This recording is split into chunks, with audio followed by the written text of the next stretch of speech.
Namaste, Pranam, Gita Dhyana. Om Parthaya Pratibodhitam Bhagavata Narayanena Swayam Vyasena Gratitam Purana Munina Madhye Mahabharatam Advaitam Ritavarshinim Bhagavatim Ashtadashadhyayinim Ambatvam Bhagavad Gite Bhavadveshinim. O Bhagavad Gita, with which Lord Narayana himself gave enlightenment to Arjuna. The ancient sage Vyasa included it in the Mahabharata. O Goddess, showerer of the nectar-like knowledge of non-dualism contained in your 18 chapters.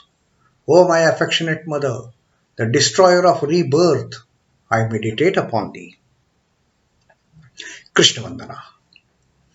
Vasudeva sutam devam kansachanura mardanam devaki paramanandam krishnam vande jagadguru. Son of Vasudeva, the slayer of Kansa and Chanur, extreme delight for Mother Devaki, O Lord Krishna, the supreme teacher of the universe, my salutations to you. Srimad Bhagavad Gita, 6th Adhyaya Dhyana Yoga, and in the previous reading we have seen Arjuna talking to Sri Krishna, and he in a very frank manner bringing up his doubt. Like a very sincere student, he wants to ask, get all the doubts cleared. I mean, he doesn't want to just keep on listening to what Sri Krishna is telling. If there is something is not clear, Arjuna being the representative of the entire humanity, whatever doubts are there, Arjuna at the right moment, and he is also a perfect student in a sense.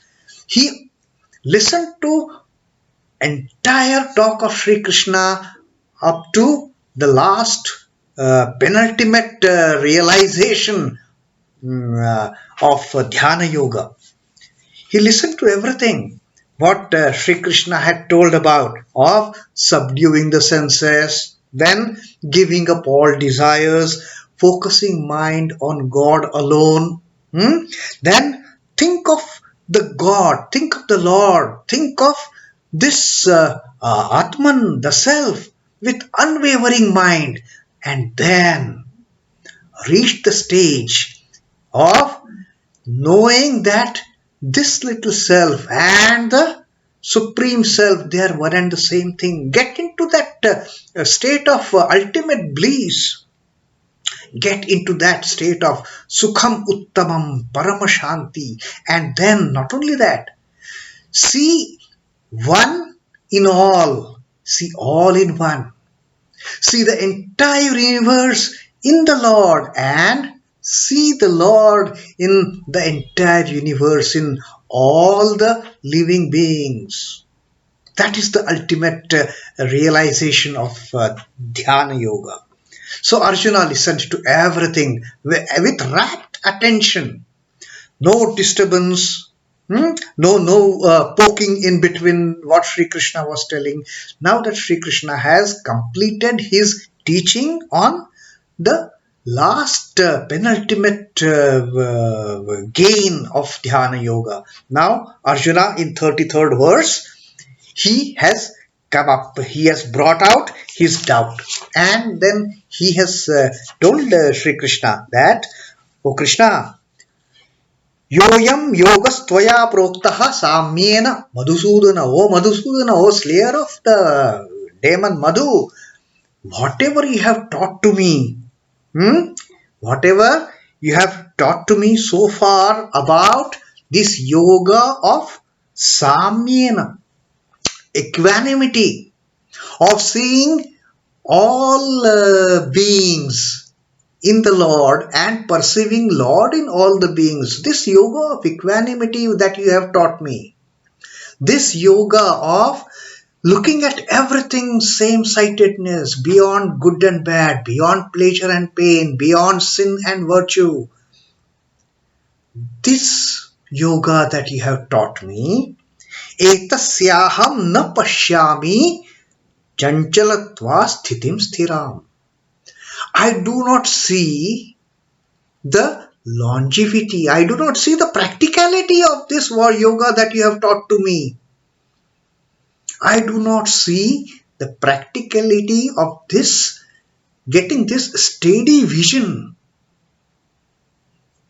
Because chañchalaṁ, because of mind being restless, I do not see the practicality, because what you have told is all about putting mind on this. Fine, you have told, use the faculty of discrimination and dispassion of the intellect in controlling the mind, in curbing the mind and putting it back. Time and again you have told, as and when it goes up, bring it back. But still, O Krishna, O Madhusudana, the mind is so fickle, it is so restless. I don't see the practicality. I don't see the stability in whatever you have taught me so far. And therefore, Arjuna wants further to plead to Sri Krishna on this point. And in the 34th Shloka that we are going to read today, Arjuna says, chañchalaṁ hi manaḥ kṛiṣhṇa pramāthi balavad dṛiḍham tasyāhaṁ nigrahaṁ manye vāyor su-duṣhkaram. Oh Krishna, now Arjuna is addressing Sri Krishna as Krishna here. In the previous verse, he was Madhusudana, the slayer of demon Madhu. Now here, Arjuna is addressing Krishna as Sri Krishna as Krishna. There is a reason for that we will see. So what Arjuna says is, chañchalaṁ hi manaḥ Krishna. Oh Krishna, the mind is so restless. Chañchalaṁ. Pramāthi.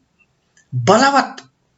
Dṛiḍham. Now these are all the qualities of mind that Arjuna is narrating to Sri Krishna.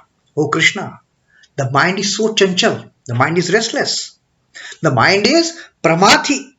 The mind is turbulent. And balavad. The mind is so strong. And dṛiḍham. The mind is unyielding, adamant. That is the type quality of mind, O Krishna. Tasyāhaṁ nigrahaṁ manye vāyor su-duṣhkaram. Tasyāhaṁ nigrahaṁ manye. Nigraham is controlling. To control such mind, which is so restless, which is so turbulent, which is so strong, and which is so unyielding, which is so adamant. To control such mind, O Krishna, vāyor su-duṣhkaram. It is as difficult as bringing wind under one's control. Extremely difficult, isn't it? I mean, this is what we all experience about the mind. So many times we decide, okay, from today I'm not going to do this thing. And next moment we'll end up doing the same thing, the same repetition, and then feel sorry about it. That is the beauty of it. In spite of deciding not to do, the mind takes us there. It is, and what happens? It is so chanchal. Having enjoyed something, it suddenly comes out of it. It no more wants that. Then it wants something else. So that is the chanchal. And again it draws us towards all those unwanted things. Towards those things which we as a devotee should never have gone towards. So these are all the negative qualities of the mind that Arjuna has brought forward to Sri Krishna. The mind verily is, O Krishna, restless, turbulent, strong and obstinate. I deem it as hard to control as controlling the wind. A strong wind, once there is a hurricane, once there is a strong wind, it doesn't, bother about anything in its way. Whatever is there is just taken along with that force of wind. Whether it is a tiny, small tree or a even huge building. The size and the stature is immaterial when the strong wind just is in its destructive mode. And exactly the Arjuna wants to refer to the mind with the same destructive force of the wind. What Arjuna has mentioned here is vāyor su-duṣhkaram. As difficult, as hard to control wind is that destructive wind, not the ordinary pleasant wind that comes and relieves us of the fatigue. Or sometimes when we become very tired, very fatigued, and we sit in a chair, and suddenly there is a very smooth and breeze of wind that comes through, and it is so refreshing, it is so relieving. Arjuna is not talking about that wind. Arjuna is talking about the destructive nature of the wind. The destructive nature of the wind as in the hurricanes. And that is what the mind is. The chañchalaṁ or the turbulence or the adamance or the obstinacy of mind can also be considered equated. We can also give example of certain animals for that. Like the mind is as restless as a deer. But for that matter, deer is a harmless animal. At the same time, the mind also can be restless like a tiger. You say, have seen tiger in the zoo? Then very rarely we find tiger just, unless and until it has had its tummy full. Otherwise, the lion and tiger, they keep on just strolling from one poor end of the cage to another age. They are so very restless. Now, a restless deer, like jumping from one poor from here to here to here. A deer is harmless, but not so the tiger. So that way, even the wind, a pleasant soothing wind is very refreshing.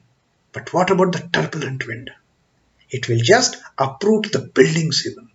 So that is what the mind is. So all these qualities that Arjuna has rattled off before Sri Krishna are those destructive forces of the mind. Not a mild mind like a deer. Just, okay, today, now it is here, next time it is there, then it will go to that tree, then it will go to that tree. No. Arjuna says it is like that tiger. It is like that turbulent wind. It is like that hurricane, which is going to uproot everything which comes in its way. So, now you tell me, O Krishna, how to do it. So this is the beautiful doubt that Arjuna has expressed to Sri Krishna, and why he has addressed Sri Krishna as Krishna in this shloka. That's what I had told in the beginning. Krishna as a word is derived from the base krish. Krish means to plow, to clear off, to draw away all the unwanted things. That is Krish. Na is the Lord. So Lord of removing all the unwanted things, Lord of clearing up all the unwanted things. That is Krishna. And now Arjuna is telling Krishna that All these unwanted qualities of the mind are making extremely difficult for me to control the mind. Which are those qualities? Chañchala and turbulence and strong mind and obstinate minds, adamant mind. These four negative forces of the mind, they are making the mind so difficult to control, like controlling the turbulent wind. Now you tell me, my boss, my lord, my friend, how to handle this. I fully agree. Whatever you have said is perfectly all right. Yes, the Dhyana yoga, seeing equanimity, focusing the mind. But I am so helpless, my lord, my dear friend. How to go about it? How to take care of these four unwanted faculties of the mind, of these four unwanted qualities of the mind? And that is the doubt that Arjuna has expressed. And Krishna, who is going to show us the way, who is going to clear off all these unwanted things from our lives, he will tell us in our next shloka as what can be done to take care, to control these unwanted qualities of mind. So that is about our reading from the Bhagavad Gita, the 6th Adhyaya, Dhyana Yoga, Shloka 34. Om Namo Bhagavate Vasudevaya. Sri Krishna Arpanamastu. Jai Sri Ramakrishna. Jai Thakur. Jai Ma. Jai Swamiji.